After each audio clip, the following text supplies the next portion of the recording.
YouTubers, it's Emily again. Today is Wednesday and it is the first day of school. I'm happy for that, mostly because the kids get bored by the end of the summer and they have nothing else to do, and they start acting up and getting into trouble and blah blah blah. So I'm glad now that they have school. What else? Been talking to my friend about my sister and her husband. He's deployed right now with the Air Force. I actually have two cousins who are Marines too. I'm a Navy brat. I grew up in a Navy family. My dad was a commander in the Navy. He worked in DC. He was away a lot.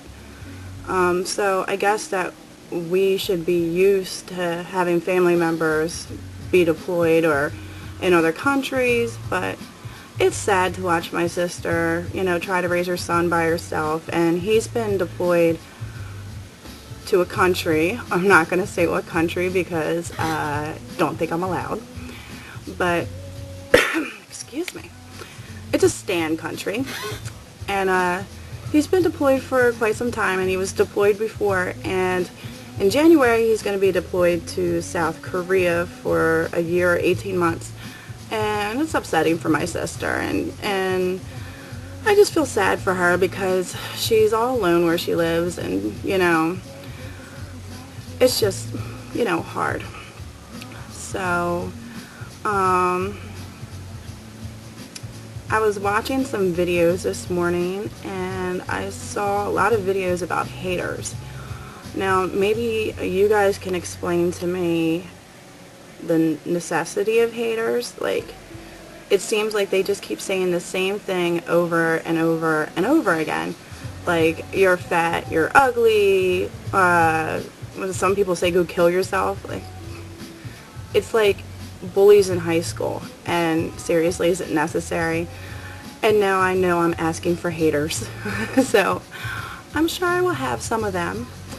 Of course, everybody's talking about Steve Irwin, and everybody keeps saying he died doing what he loved, but I just lost my father this summer, and I watch and I feel sorry for his kids because they didn't get to have as much time with him as they should have.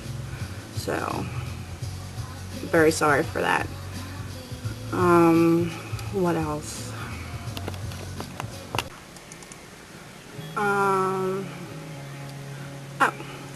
I have a neighbor, and I hope he doesn't watch this somehow in a weird way.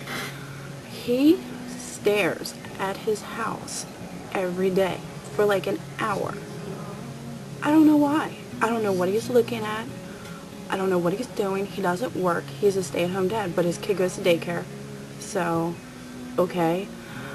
But he like stares at his house, and then he is outside right now talking on his phone and pacing back and forth. I'm starting to think the guy's a little creepy. It's just weird. Like, I don't know what he's doing.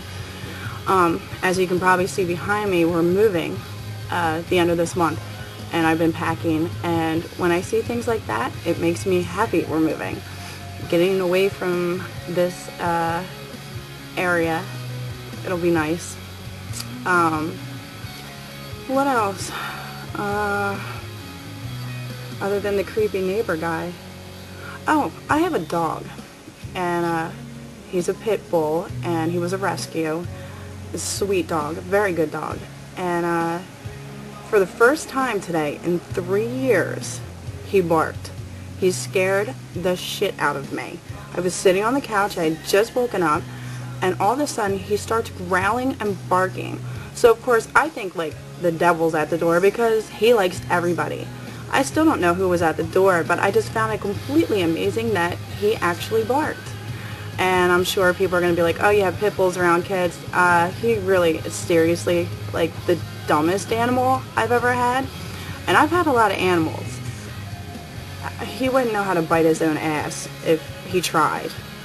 But I was just kind of happy to see that he actually could bark. I mean, he used to whine and stuff, but he never really barked, so that was funny. My stepdaughter, she was getting up for school. I'm a full-time stepmom, and it scared the hell out of her too. She was like, "What's wrong with him? What's wrong with him?" So it was very unusual. I have a fly flying around me. What else? I was watching a video about the war, the civil war in Croatia. I guess it was a civil war, and the genocide that was going on over there. And I was shocked because I didn't really read a lot about it. So I think that's something that our government needs to, look into. I mean, that mass murder, it's sad. It really is that this is still going on in our world. It's actually kind of sick. So on to the subject that bothers me. I was reading this article today about war protesters, and they're going to funerals of soldiers who were killed in action. How low do you have to go to try to get your point across?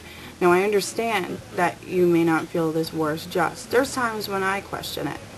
But to go to a funeral of somebody who died with their children there, or their parents there, or their family or their friends, and tell them you're glad that their son or daughter is dead, it's sick. There's something wrong with people who do that. I don't understand it. It's sick. I understand if you don't agree with the war, and that's great and fine, but to be glad that somebody's dead, these people better hope that karma doesn't get back to them, because karma has a funny way of slapping people who do evil things around. That guy's still outside. I don't know. He's weird. Anyway, I got distracted by him. So that's really all I have to say is, I understand if you don't support the war, but please support the troops, because there's family members who love the soldiers very much from all over the world. And people need to remember that it's not just the soldier, it's their families that are waiting for them, that wake up every day scared. And I see a level of fear in my sister's eyes sometimes, and it makes me sad to see that. But she's strong, and she gets through it, and we try to help her and talk to her. But when you go to bed alone at night and you're raising kids by yourself, and you don't know where your husband is, and you don't know when he's coming back, that can wear somebody out. But it is the life she chose, and being military brats, we understand it. So I just pray for all you guys, and a big shout out to all you soldiers, and I hope everybody stays safe, and I hope you all come home soon. So that's it for now. The kids are coming home from school soon, so I will vlog more tomorrow. Alright, bye.